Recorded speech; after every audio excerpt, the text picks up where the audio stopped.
Buhay. Kasi ang buhay pwede kang patayin. Oo, di ba? Lahat naman tayo nagalaw na ng mga buhay.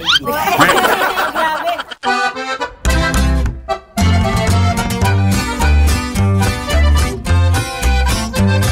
Plot twist. Dark. Nice. Ano yun?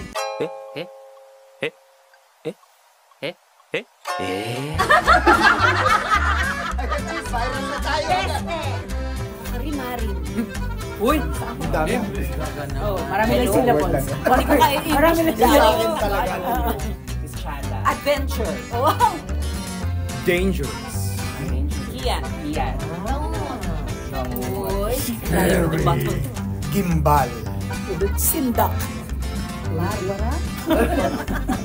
Rice field. Uwak. Kuyaw.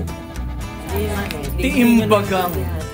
Dalawang salita tayo. Iyan. Tiim. Ano? Pili ka, tiim o bagang? Horrifying. Na. Komplikado. Winning. Palpitation. Incense. Ipis. Thrilling. Nerve-wracking.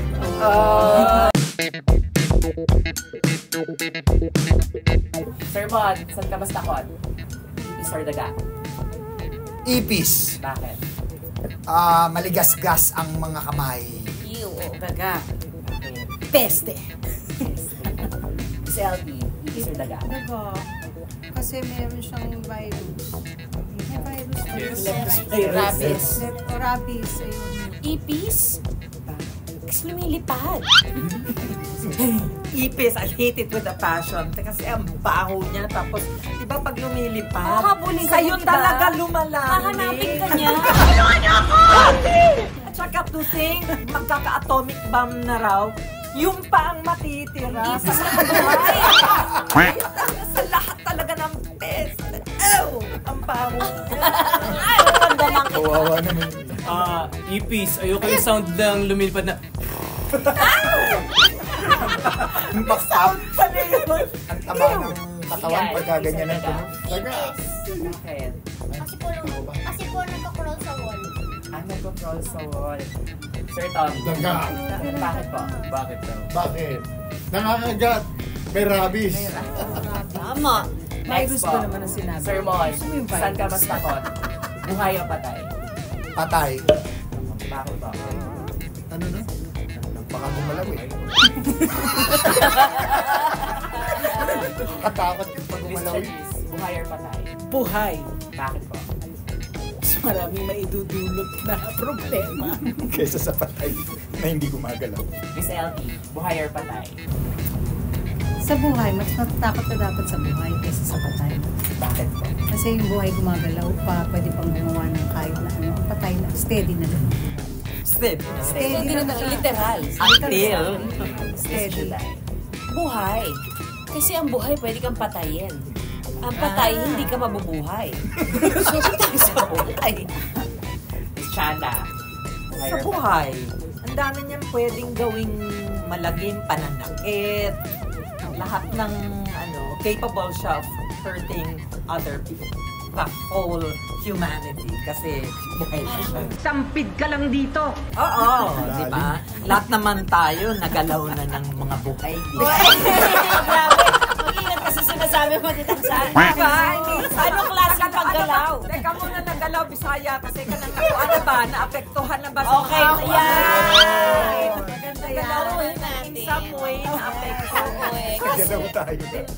Naman kasi, Diba buti may bata, di ba? Sir Daisy, buhay or patay? Patay. Hindi mo magagantihan yun eh kapag tinakot ka. Patay Hindi na mo eh. magaganon yun. Kian, buhay or patay? Patay. Bakit? Kasi po baka gumising. Sir Tom, Buhay. Kasi pwede kang patayin. tama. Ayun. Sir Mon, mana ng galo aswang. Saan ka mas takot? Manananggal. Bakit? Mahirap habulin. Lumilipad. Masyado ka bang habulin? Bakit? Eh, wala eh. Kalahati lang yun eh. Saktan mo na lang yung kalahati. Aswang. Kasi hindi ko alam kung anong form siya. Di ba? At least yung manananggal mo, alam mong manananggal. Yung aswang, you don't know what form it will show itself. Kanina dapat manananggal. Pero nung sinabi ni Janice na pwedeng mag-iba yung ano nila, parang mas aswang. Dahil hindi mo alam kung aswang ba to o hindi. O nang-aaswang lang. Sa aswang ako. Bilang shapeshifter sila. Sa lumpiado eh. Bilang shapeshifter sila. Hindi mo alam kung kasama mo sila sa bahay. Hindi mo alam kung aswang ba itong kaibigan mo. Well, hindi ko sasabing may kaibigan akong aswang. You don't know. Aswang. Okay ka pa ba? Parang pwede mo siya makasalamuha anywhere, everywhere. Kasi hindi naman sila natatakot sa mga religious, diba, artifacts. Takot ako sa manananggal. Bakit? Manananggal ng ano? Kanina, nagalaw tayo lahat ngayon. Manananggal ng kaluluwa, manananggal ng buhay. Sundutan mo kasi kagad. Huwag mong binibitin. Iba lagi yung dating eh. Sir JC. Manananggal. Magaganda sila eh. Marupok ako. Parang wala lang ba? Bakit? Kasi po mahaba yung kuko. Ang haba yung kuko. Sir Manananggal. Kasi hindi mo alam kung nasaan yung kalahati.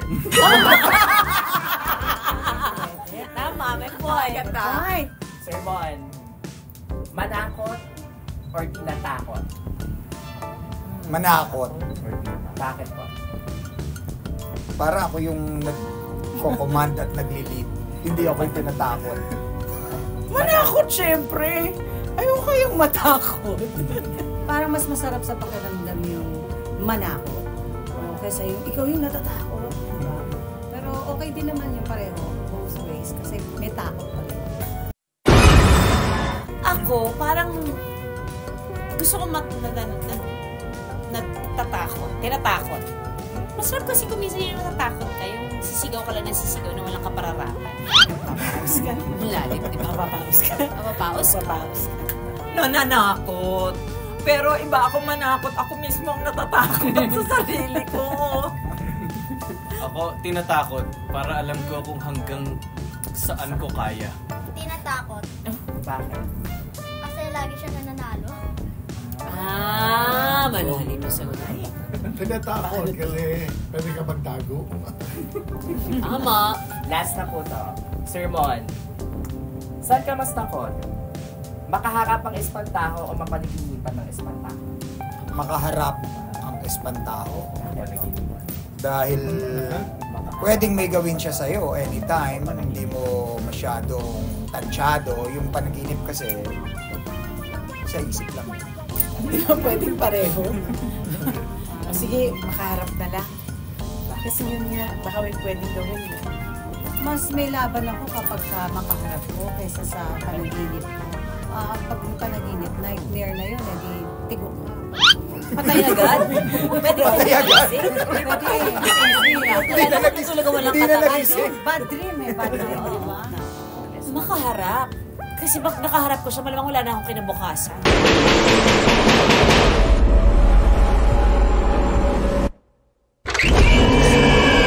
Makaharap. Siyempre, di ba? It's very menacing. At saka ang dami niya pwedeng gawin sa'yo. Makaharap. Parang yun pala, takot ka na eh.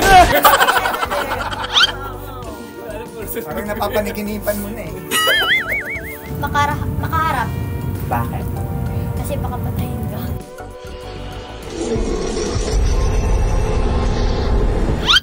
Mapanaginipan kasi sandali lang yun. Yung makaharap, makati yung dayami. Kailangang mamatay ang nagdala ng peste.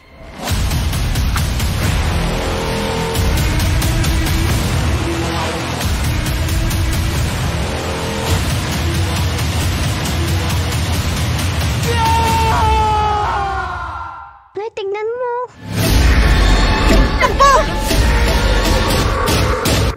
Yes, Espantajo. Ano daw? Directed by Direk Chito Ronyo. It's going to be a great adventure, so share it with your family, enjoy it with friends.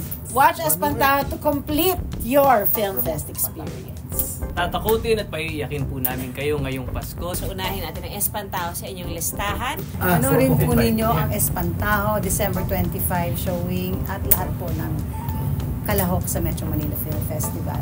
Buuin na natin ang takot bago pa tayo matawa at umiyak. Sana po panoorin niyo lahat ang aming pelikulang Espantajo. Magsisimula po sa December 25. Sana po magkita-kita tayo lahat sa sinehan. Merry Christmas!